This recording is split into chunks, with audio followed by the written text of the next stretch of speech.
Bonjour et bienvenue à tous dans ce nouveau numéro de Rencontre du deuxième type. Je suis toujours Jules. Et je suis toujours Nico. Aujourd'hui, on est là pour vous parler d'un classique qu'on n'avait jamais lu avec Nico. Il s'agit de Hulk et la chose.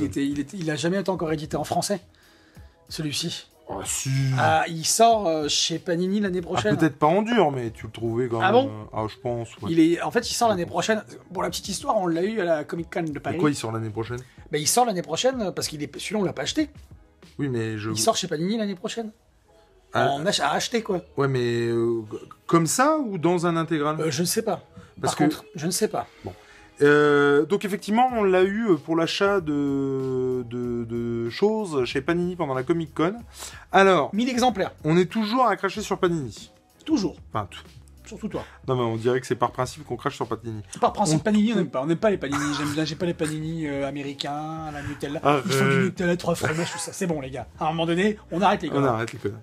De toute façon, je suis plus hot dog. Oui, en plus. Mais j'adore les Big Mac. American. Non. Si. Revenons à nos moutons. Donc effectivement, on trouve que Panini en ce moment fait vraiment pas les choses bien. Du coup, on le dit. Et on dit aussi quand ça va. Quand c'est bien. Et pour le coup, là... Et pour le coup, c'est bien. Alors, il y en a qui diront, ça reste cher.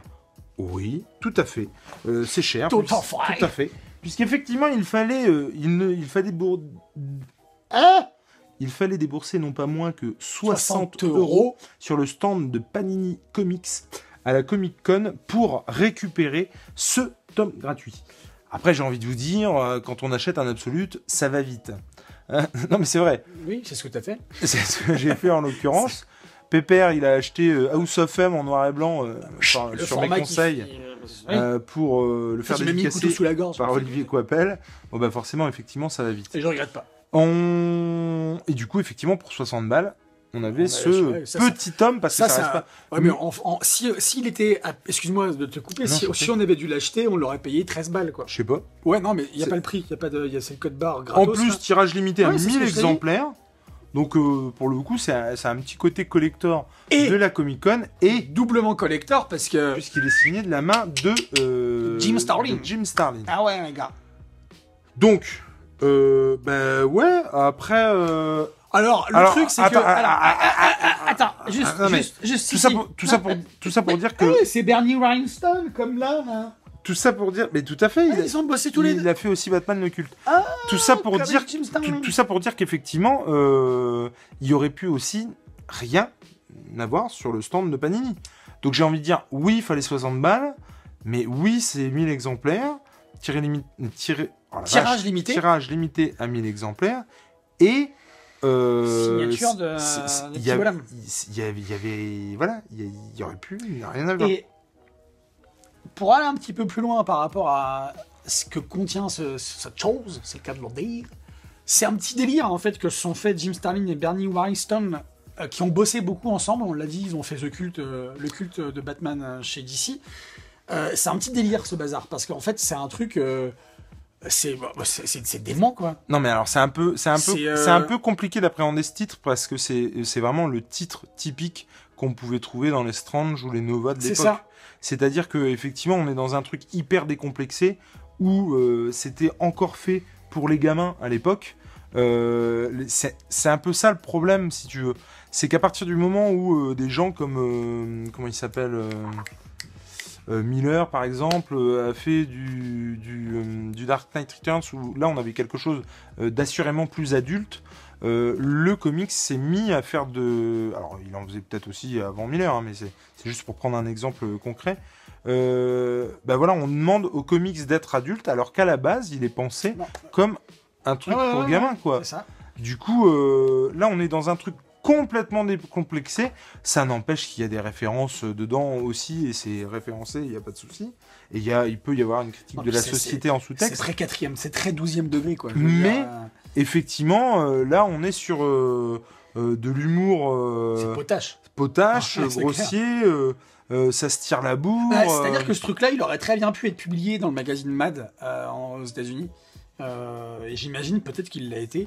J'en sais rien. Alors, parce que c'est typique de l'humour de Mad, l'humour potache à l'afflux glacial, quoi. Vous voyez, très... Ouais. Je veux dire, CA se fout... je veux dire, on se croirait chez Cyril Hanouna, quoi. Excuse-moi, le Hulk qui se fout un poulpe mort sur la tronche, tu vois, il n'y a pas d'équivalent. Mais la différence entre Hulk et Cyril Hanouna, c'est que Hulk, il le fait pas sérieusement. Voilà, au revoir les gars. Alors que Cyril Hanouna, il le fait, il croit que ça va faire marrer tout le monde. Ouais, mais regardez-moi, les petites beautés. Voilà. Mais du coup, je supporte pas. Du coup, c'est quelque chose d'hyper décomplexé, pardon. Et du coup, il faut à la lecture se le dire. Voilà, parce que si tu t'attends à avoir du Planet Hulk, bah oui, là tu vas être déçu parce que c'est quand même pas terrible dans ce sens-là. Ouais, totalement. Ouais. Mais c'est toujours agréable déjà. Alors, ce qui est intéressant, c'est que Hulk, le personnage de Hulk, et pas de Banner, hein, mais le personnage de Hulk, on en fait une grosse brute épaisse. Je sais même pas si on voit Banner. Et non, on le voit pas, non. Et en fait, Hulk se révèle un peu plus malin qu'il ne l'est d'habitude, je trouve. Je suis quand même plus malin que la chose, moins brutal que la chose, moins... Ah non, pas plus malin, tu peux pas dire ça. Oh, il y a un moment donné, si, on n'a pas lu le même truc. Hein, mais, est-ce qu'on fait le pitch, déjà? Bah, le pitch, ouais... En gros, ils croisent, si je dis pas de bêtises, un gardien qui... Non. Ils sont sur Terre, ils sont en train de... Bah, ils sont chacun dans de leur côté, quoi. Voilà. Et en fait, ils sont happés, aspirés par... voilà, ça ici. C'est quoi, c'est un gardien? Ouais, c'est ça, ouais. Oui, c'est ça, c'est un gardien, je voulais vraiment pas dire de bêtises. Qui, en gros, a vu ce qu'il faisait sur la Terre et qui a besoin de 2 champions. Non, c'est le gardien qui va voir Malélé, Stamben Malélé, un expert en discrétion et mystère, parce qu'il a besoin de 2 champions pour lui récupérer quelque chose. Oui.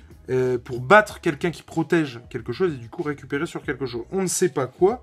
Et en gros, il leur donne comme objectif pas comme objectif. En contrepartie, il leur dit qu'il va pouvoir les aider à réaliser quelque chose.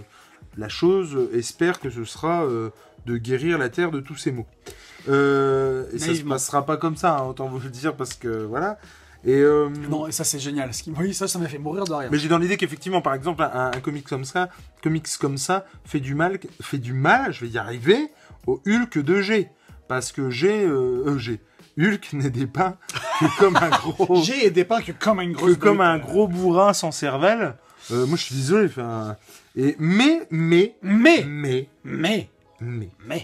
Je me suis surpris à rire. Moi aussi, j'ai eu des moments où j'ai ri. Plusieurs fois, mais c'est vrai qu'il faut partir du postulat de départ où, oui, c'est potache. T'as lu l'intro. Voilà. Oui, donc l'intro te prévient. L'intro te dit qu'à un moment donné, les mecs, ils déconnent. Non, l'intro, non, j'ai pas lu. Le mec... Mais quand il n'y a pas d'image, je lis pas. Ah, voilà, c'est ça. Les onomatopées. Voilà, ça c'est typique aussi, je trouve. Typique de Mad. Moi j'ai passé un petit moment décomplexé, et bien sympathique. Ce qui m'a fait marrer, c'est qu'à un moment, Hulk il perd son chapeau de poulpe et que la chose, à un moment donné, récupère le poulpe et qui fait tiens, le chapeau de Hulk. Et ça m'a fait mourir de rire, ça. Non, il y a vraiment des... C'était par là, je crois. Il y a vraiment des trucs vachement bien, des trucs bien pensés. Oui, voilà, clairement, ça casse pas des pattes. 3 pattes à un canard, j'allais dire exactement. Pour le coup, là, on l'a eu en plus de notre achat. Je regrette vraiment pas du tout de l'avoir. Après, est-ce que j'aurais payé 13-15 balles pour... Non, clairement pas. Non. Si vous arrivez à le choper à pas cher, c'est une petite lecture sympathique. Ça vous fera passer un bon moment. Les dessins sont sympatoches. Ils sont vintage, mais ils sont sympatoches. C'est parce qu'ils sont vintage qu'ils sont sympatoches. Moi, ça m'a fait... Ouais, ça c'était génial. Ça fait très humour des nuls. Totalement. Ah bah oui. C'est devant la violence de cette scène, vous ne la verrez pas. On va plutôt parler d'autre chose. Ouais, c'est ça. J'ai beaucoup aimé. C'était extraordinaire. Et voilà. Et franchement, c'est un petit moment décomplexé, tranquille. C'est très cool. La fin est plutôt sympa parce qu'on la voit pas venir. On la voit venir à des années carrément, quoi. Oui. Et non, franchement, c'est vachement bien. Et c'est reparti dans le ça va saigner. Il y a un petit côté, alors c'est pas la première fois que je le dis, mais Bud Spencer et Peter Hensil. Bud Spencer, puisque voilà. Mais en gros, bah voilà, c'est deux brutes épaisses qui battent des culs et puis voilà, ça se marre bien. Puis ils sont pleins de naïveté en plus ces deux personnages, c'est ça que j'aime beaucoup. Complètement. Mais encore une fois, j'ai retrouvé ce que je lisais quand j'étais gamin en fait. Tu vois, sans prise de tête. Alors, je ne pourrais pas lire que ça, étant adulte, hein, ou en tout cas, j'aspire à l'être. Mais pour le coup, bah, ça fait du bien de lire aussi un truc. Et puis c'est une lecture qui est ultra rapide. Ça fait du bien de lire un truc. Bah, je crois que j'étais passé de Gideon Falls à Hulk et la chose. Donc autant vous dire que le grand écart, il a été mortel sur ce coup-là. Mais je regrette pas du tout, c'était vraiment sympa. Non, c'est super, donc on vous le conseille. Donc que ce soit de l'indé, que ce soit du mainstream, que ce soit du mainstream de bas étage, comme c'est prétendument le cas, l'important c'est de lire. C'est de lire les enfants. Allez. Ciao, ciao. Bisous. Bye.